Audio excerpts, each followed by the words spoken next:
할렐루야. 사랑하는 성도 여러분, 10월 9일 토요일 새벽 만나입니다. 하나님은 그의 자녀들을 여러 가지 방법을 동원하여 위로하시는데 어떤 때는 사람을 통해서 위로하시기도 하시고 또 어떤 경우에는 환경과 여건을 통해서도 위로하시지요. 하나님이 위로가 있을 때 우리가 그것을 깨닫고 감사하는 것은 참 중요한 일입니다. 오늘 본문은 사도행전 27장 12절에서 20절의 말씀인데 백부장 율리오의 지휘 아래 바울이 가이사 황제 앞에서 재판을 받기 위해서 로마로 압송되는 중에 유라굴라라는 광풍을 만나서 죽음의 위기를 맞이하는 내용입니다.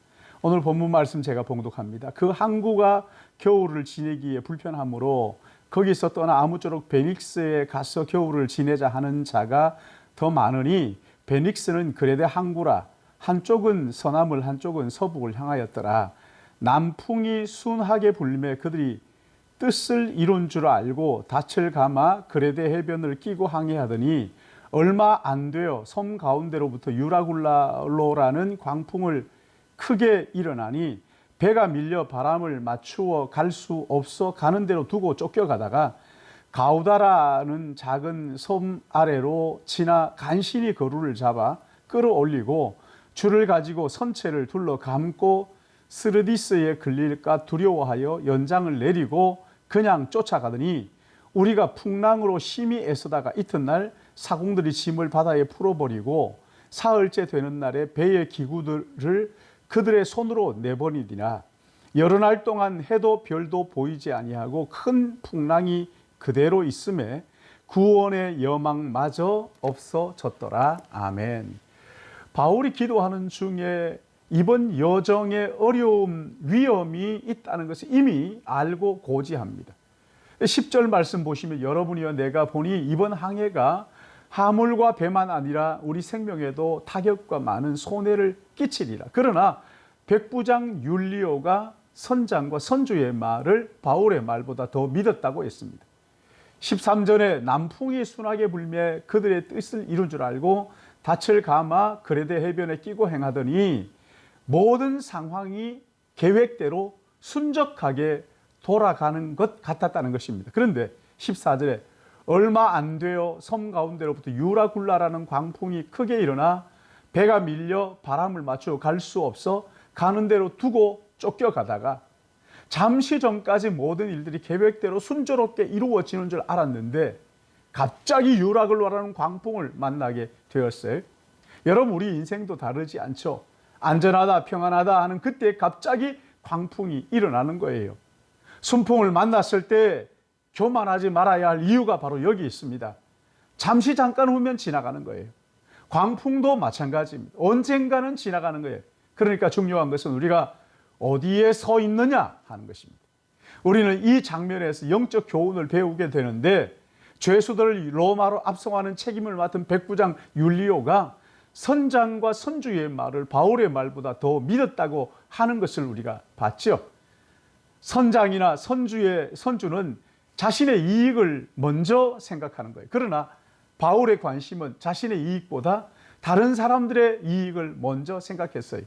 여러분은 자신의 이익을 먼저 생각하십니까? 아니면 다른 사람들의 이익을 먼저 생각하십니까? 여러분 누구의 자문을 듣습니까? 믿음의 사람은 믿음으로 하는 조언에 귀를 기울이는 거예요. 잘못된 충고를 받아들여 패가망신하는 사람들이 얼마나 많은지 몰라요. 아무리 전문가의 충고라고 해도 하나님이 함께 하시지 않으면 아무것도 아니에요.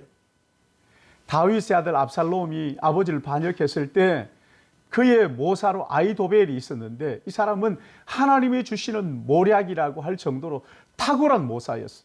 근데 하나님께서 그의 조언을 폐하시고 다윗의 모사인 후세의 조언을 듣게 하셔서 결국 반역이 실패로 돌아가게 하셨지요.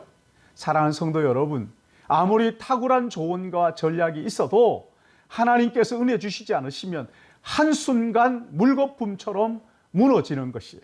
그러기에 세상의 흐름을 쫓아갈 것이 아니라 영적 분별력을 가지고 믿음의 길을 선택하는 것이 중요한 거예요. 당장 순풍을 분다고 속지 마시고 잠시 스쳐 지나가는 것과 영원한 것을 분별하시기를 축복합니다. 그러기 위해서 하나님의 말씀을 붙들어야 되고 말씀을 붙들고 하나님 앞에 간절히 기도해야 되는 것이지. 또한 믿음의 동지들을 찾아가서 믿음의 자문을 구하는 것 참 중요합니다. 어려운 일을 만났을 때 먼저 하나님 앞에 무릎 꿇고 말씀을 붙들고 기도하고 그리고 믿음의 사람들의 조언을 구하는 것입니다. 여기 18절 19절에 우리가 광풍으로 심히 애쓰다가 이튿날 사공들이 짐을 바다에 풀어버리고 사흘째 되는 날에 배의 기구를 그들의 손으로 내버리니라.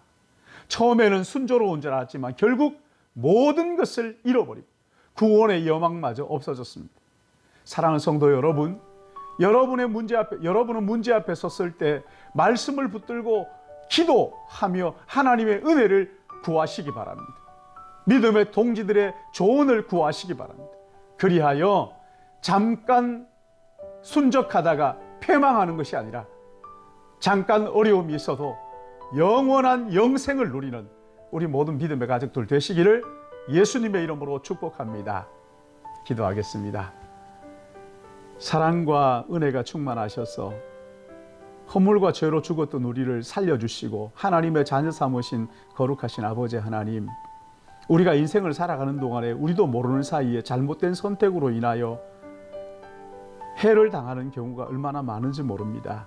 하나님 아버지, 그 잘못된 선택 앞에는 우리의 이익이 우선되는 것을 우리가 살펴봅니다. 그러기에 오 주님, 하나님의 영광을 위하여 믿음으로 말씀을 붙들고 기도하며 믿음의 분별력을 가지고 말씀을 붙들고 선택함으로 주님, 잠깐 흥하는 것에 마음 혹하지 않고 영원히 영생을 누리는 그 은혜를 구하고 하나님의 사랑을 붙드는 저희들에게 인도하여 주시옵소서.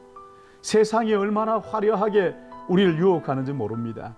주님, 그러나 그 유혹 뒤에 멸망이 있는 줄 알게 하여 주시고 영원한 하나님의 나라의 소망을 가지고 날마다 주님과 동행하는, 그리하여서 영적 분별력을 가지고 세상에 썩어 없어질 것이 아니라 영원한 하나님의 나라를 선택하고 믿음의 동지들과 함께 믿음을 선택하는 우리 모두가 되도록 은혜 베풀어 주셔서 우리 모두 주님 믿음 안에서 영생을 누리도록 인도하여 주시옵소서. 감사하옵고 예수님의 이름으로 기도드리옵나이다. 아멘.